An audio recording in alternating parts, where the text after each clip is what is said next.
అడుగుతానని అధ్యక్ష, ఒక policy decision తీసుకున్న తర్వాత ప్రతి ఒక్క రైతుకు రుణమాఫీ చెందాల్సినటువంటి అవసరం ఉంది. ఎమ్మెల్యేస్ కి అప్లికేషన్ ఇవ్వాల్సినటువంటి అవసరం లేదు.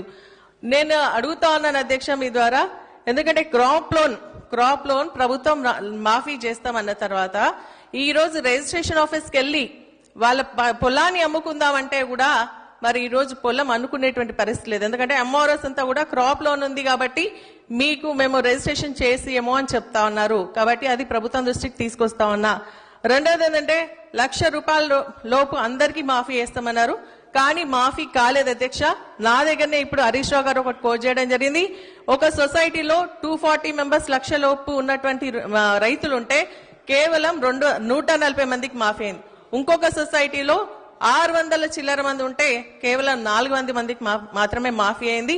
కాబట్టి ప్రభుత్వం దృష్టికి తీసుకొస్తున్నా, ఎందుకు అధికారులు చెప్పలేకపోతా ఉన్నారు ఎందుకు రుణమాఫీ కాలేదనేది. కాబట్టి దాన్ని మరి మీ దృష్టికి తీసుకొస్తా ఉన్నాను అధ్యక్ష. అదేవిధంగా ఏంటంటే మరి కొన్ని అప్లికేషన్స్ పెండింగ్ లో ఉన్నాయి. కొన్ని కారణాల వల్ల పరంపోగులు గాని ధర్నీ అప్లికేషన్స్ గాని ఇవన్నీ పెండింగ్ లో ఉండడం వల్ల వారికి కూడా రుణమాఫీ కాలేదు. మీరు అవాస్తవం మాటలు ఇక్కడ సభలో చెప్పి మరి తప్పుదో వట్టియదు. రైతులు రుణమాఫీ కోసం మరి పాలాభిషేకం చేసినని చెప్తా ఉన్నారు. పాలాభిషేకాలు ఎక్కడ జరిగినాయి? కాంగ్రెస్ పార్టీ ఆధ్వర్యంలో పాలాభిషేకాలు జరిగిన తర్వాత రైతు సంబరాల్లో ఒక్క రైతు కూడా లేదన్న విషయాన్ని స్పష్టంగా నేను చెప్తా ఉన్నా అధ్యక్ష. మళ్ళీ ఇంకోటి